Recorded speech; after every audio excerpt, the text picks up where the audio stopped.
Welcome to my channel achieve with astro Sudha. आप सबको astrologer सुधा वाधवा बेदी की प्रेम भरी नमस्ते।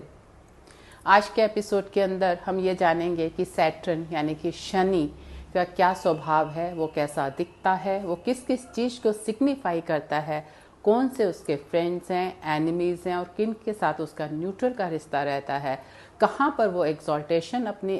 अचीव करता है और कहाँ पे वो डेबिलेशन अचीव करता है। हम अपने पिछले 6 एपिसोड के अंदर सन, मून, मार्स, मरकरी, वीनस और जुपिटर में जब हमने ये सब प्लैनेट्स के बारे में बात करी, तो साथ साथ हमको ये आपको बता रहे हैं कि जब हम प्रेडिक्टिव करते हैं, किसी भी चार्ट को चेक करते हैं, तो उसके अंदर ये प्लैनेट्स की जो सिग्निफिकेंसेस होती हैं, उनके करेक्टरिस्टिक्स होते हैं, उनका दिखने की जो उनकी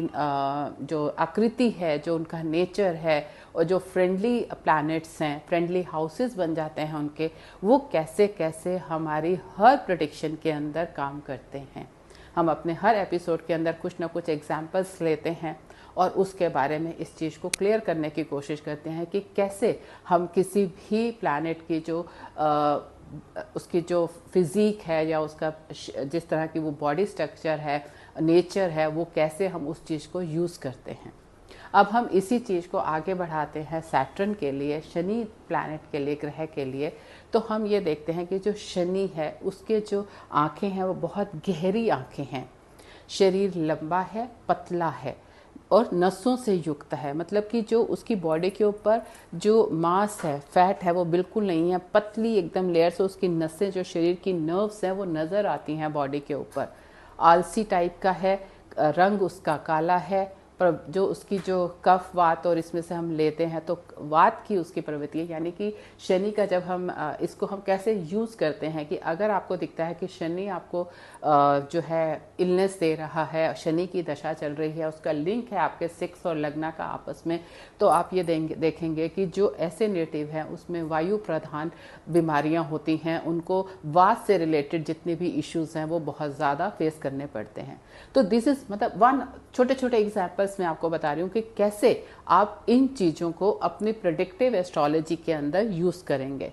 बहुत ही चुगलखोर है, इसको बहुत अच्छा लगता है दूसरे की बुराइयां करना, दूसरों के बारे में बात करना, एंड एक क्रूअल नेचर है, निर्दयी है, उसको फ़र्क नहीं होता। क्योंकि एक तरफ हम हमेशा ये भी कहते हैं कि शनि को न्याय के देवता हैं। जो न्याय का देवता होता है वो दया नहीं, मतलब वो नहीं कर सकता कि मैं छोड़ दूं। अगर आपने गलत काम किया है तो आपको सज़ा मिलनी है। तो इन दैट के वो मतलब एक दयालुपन आप उसके अंदर नहीं देख सकते हैं। वो आपके नेचर के, आपके कर्मों के हिसाब से ही आपको जो है रिजल्ट्स देगा। साथ में जो उसके नाखून हैं और जो उसके दांत हैं वो मोटे हैं, मोटे मोटे नाखून और मोटे मोटे दांत हैं और अत्यंत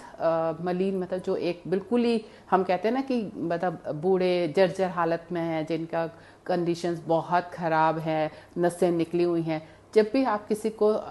एडवाइस करते हैं कि आप शनि के लिए रेमेडीज़ करिए, तो इसके अंदर एक बहुत रेमेडी कॉमन आती है कि आप कुछ ऐसे लोगों की ब्लेसिंग्स पाइए जो कि मतलब ओल्ड है या बिल्कुल जर्जर हालत में हैं, मलिन हालत के अंदर हैं, तो जिनकी नसें दिख रही हैं, ओल्ड एज के हैं। तो ये जो सारी चीज़ें हैं ना, ये शनि के नेचर और उसकी बॉडी स्ट्रक्चर को रिप्रेजेंट करती हैं। इसीलिए हम कहते हैं कि उन लोगों को आप कुछ ऐसा दान दीजिए ताकि शनि को आप थोड़ा प्रसन्न कर सकें या उनकी ब्लेसिंग्स ले सकें। तो जो इस कंडीशंस में लोग हैं, इसका मतलब उनका जो है सैटर्न इस समय बहुत ही ज़्यादा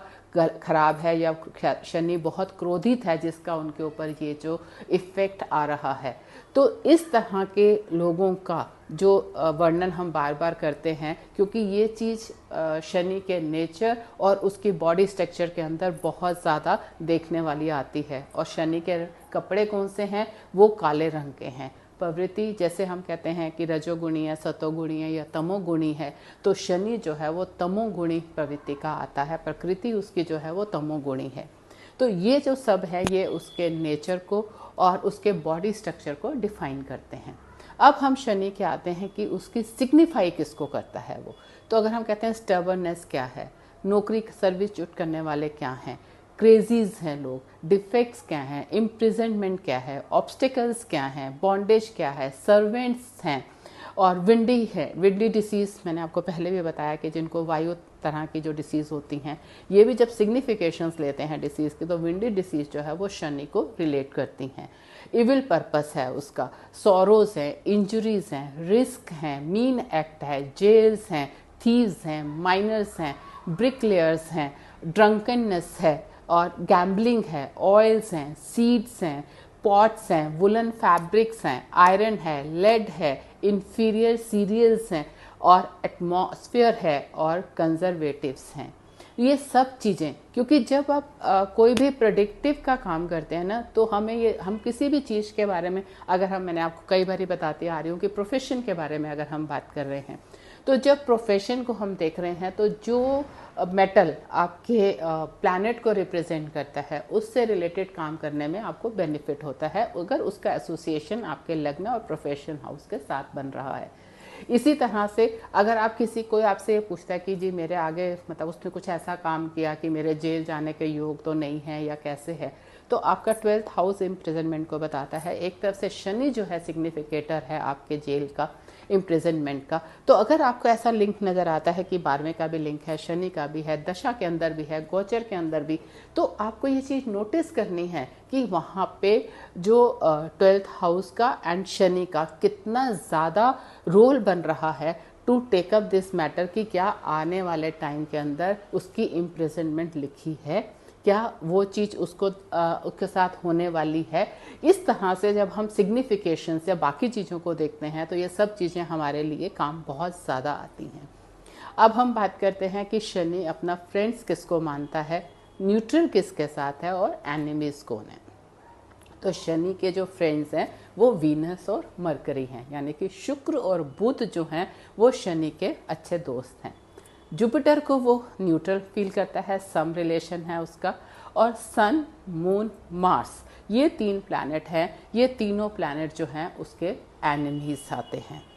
अब कहाँ पे एग्जॉल्टेशन कहाँ होती है शनि की, शनि जो है शुक्र के घर में लिब्रा के अंदर 21 डिग्री के ऊपर मोस्ट एग्जॉल्टेटेड पॉइंट के ऊपर होता है, और उसके 180 डिग्री उसके ऊपर मतलब यानी कि एरीज के अंदर जो है वो डेबिलिटेशन पे होता है, और जो उसका एग्जॉल्टेशन डिग्री है या डेबिलिटेशन डिग्री है वो 21 है। हम हर बारी अपना बताते हुए आ रहे हैं कॉन्टिन्यूएशन में कि जो एग्जॉल्टेशन डिग्री है उस समय जो कोई भी प्लैनेट होता है उस डिग्री के ऊपर बहुत ज़्यादा पावर में बहुत ज़्यादा खुश होता है, लेकिन वहाँ से उतरते ही अब उसकी जो मूवमेंट है वो डेबिलिटेशन की तरफ बढ़नी शुरू हो गई, वहाँ से उसकी खुशी कम होनी शुरू होती है। और यहाँ दूसरी तरफ जो डेबिलिटेशन का हाईएस्ट डिग्री का उसका पॉइंट होता है, जब वो वहाँ से निकलता है इसका मतलब उसने अपनी जो हाईएस्ट पनिशमेंट थी वो ले ली। अब उस जगह से जब वो आगे की ओर बढ़ रहा है तो धीरे धीरे वो पॉजिटिविटी की ओर बढ़ रहा है, अपने एक्सॉल्टेशन पॉइंट की ओर बढ़ रहा है। सो ये जो डिग्रीज हैं ये भी आपको बहुत ज़्यादा ध्यान में रखनी होती हैं कि वो डिग्रीज अगर किसी का डेबिलिटेटेड है लेकिन वो 21 डिग्री को क्रॉस कर निकल आया है तो उसकी जो आप कहेंगे कि नेगेटिविटी है वो कम होनी शुरू हो गई। लेकिन जब 1 से 21 तक वो डेबिलिटेशन की तरफ बढ़ रहा है तो वो जो ऐसा समय होता है जिस समय की बहुत ही ज़्यादा डरा हुआ होता है प्लैनेट, बहुत ही भीत है, उसको मतलब उसको डर है कि अब मैं पकड़ा जाने वाला हूँ, जकड़ा जाने वाला हूँ, मुझे बहुत बड़ी पनिशमेंट मिलने वाली है। उस डर के अंदर जैसे किसी भी चोर को पता होता है कि बस अब तो मैं जेल जाने ही वाला हूँ, जेल पहुँचना तक जो एक सिचुएशन होती है किसी की भी एक नेगेटिव हाईएस्ट डिग्री पे पहुंचने की, वो ही उस प्लैनेट की भी होती है जब वो अपनी हाईएस्ट डेबिलिटेशन डिग्री पे पहुंच रहा होता है।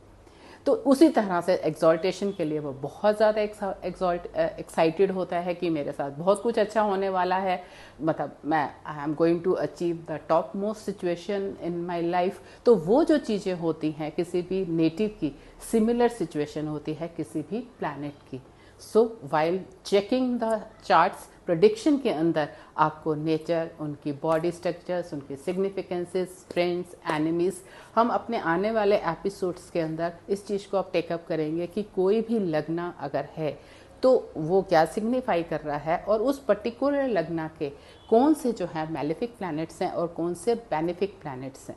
क्योंकि हर जगह पे जो हमारे कुछ तो फंक्शन जो है नेचुरल मैलेफिक हैं और नेचुरल बेनिफिक प्लैनेट्स हैं, और कुछ होते हैं functional malefic and functional benefic जो लग्ना के हिसाब से बदल जाते हैं। और दोनों को कंबाइन करने के बाद ही हम किसी भी प्लैनेट के बारे में जान पाते हैं कि इन दोनों का रिलेशन इस पर्टिकुलर चार्ट के अंदर क्या रहेगा, whether they will be friends, whether they will be best friends, neutral, enemies और द बिटर एनिमीज। ये 5 कैटेगरीज बनेंगी सब प्लैनेट्स की आपस में एक दूसरे के साथ, which we will take up in our next episodes for each lagna and for each lagna benefic malefic, और कैसे वो चीज़ें डिफाइन होंगी।